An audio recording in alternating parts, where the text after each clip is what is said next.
Welcome to the Question Bank video lesson. In this lesson, we'll start to think of our Moodle question bank as a filing cabinet, and all the questions inside being organized by subject, unit, and standards.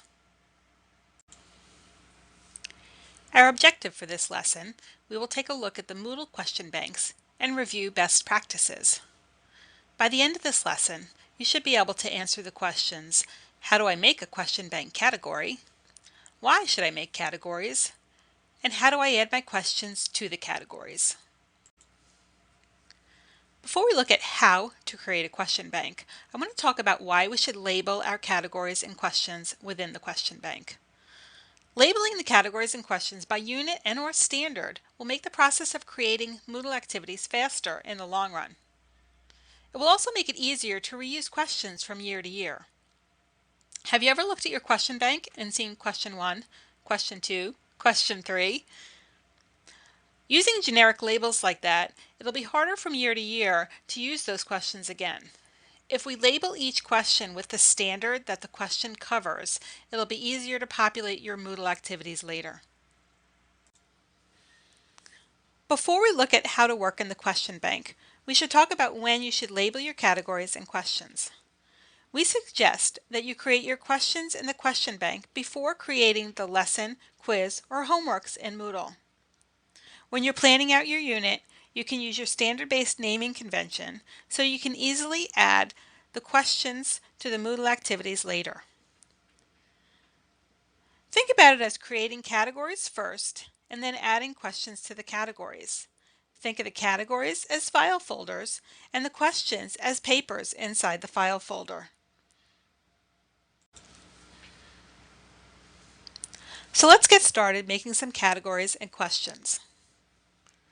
The first thing you want to do is go to the question bank on the left-hand side of your Moodle course. Scroll down to the settings box and click on Question Bank.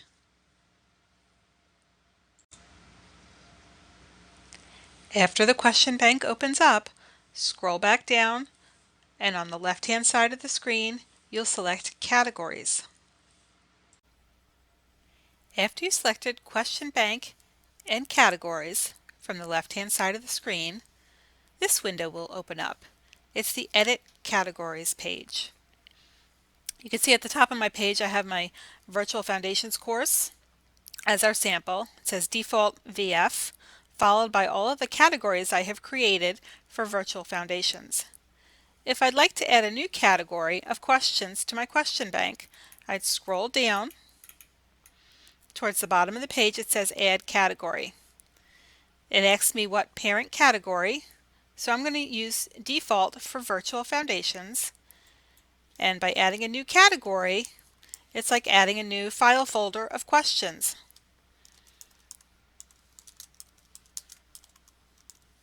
I'm going to call it Sample Category for Questions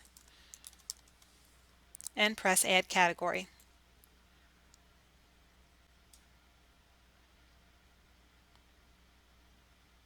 Now you'll see at the top of the page, under my default for VF, I've got the 4 file folders I already had, plus a new one called Sample Category for Questions.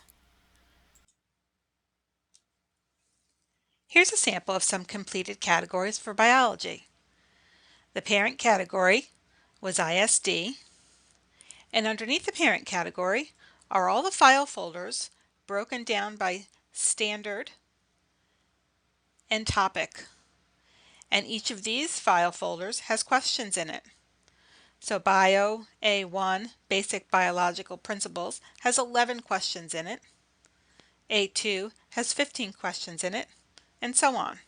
So as you can see, it's just a way of grouping your questions together. So we create categories and then put the questions inside the categories. So how do we add those questions? Now that the categories are ready, you can add the questions to them. Go back to the question bank on the left side of the Moodle course page. Remember, scroll down to the settings box and click Question Bank. To add questions, you select Category at the top of the screen and select the category from the drop-down box that you want your questions to be put in.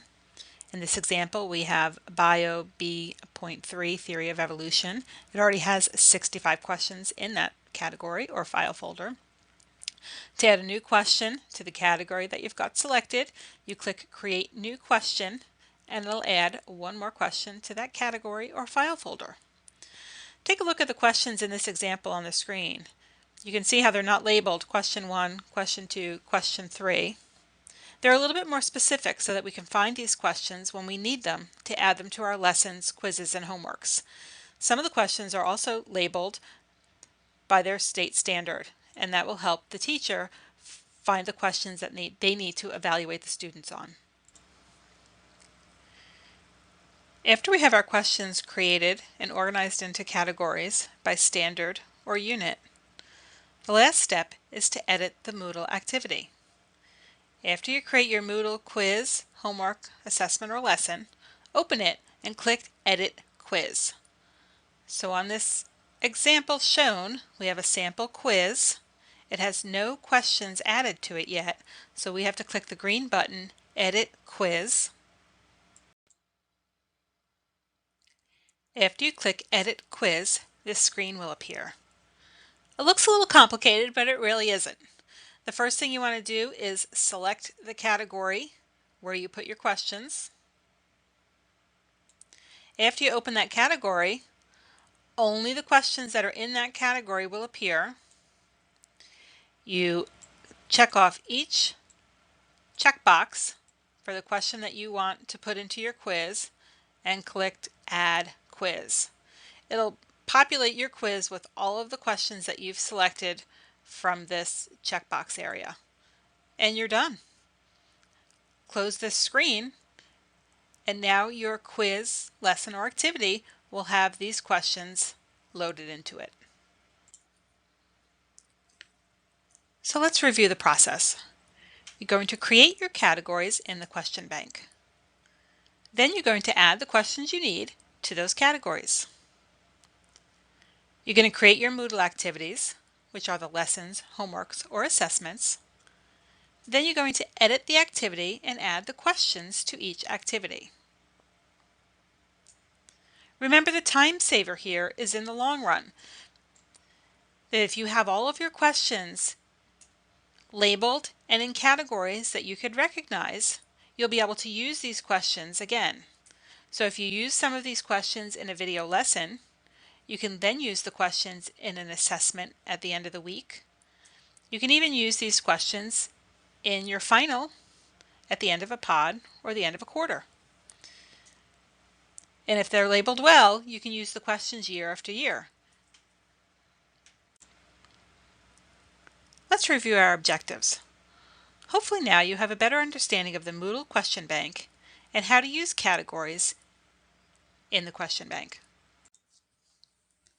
Let's take it to the next level. Think about your question banks and how you can implement these best practices for labeling and organizing it in the future. If you need help or have any questions, reach out to us.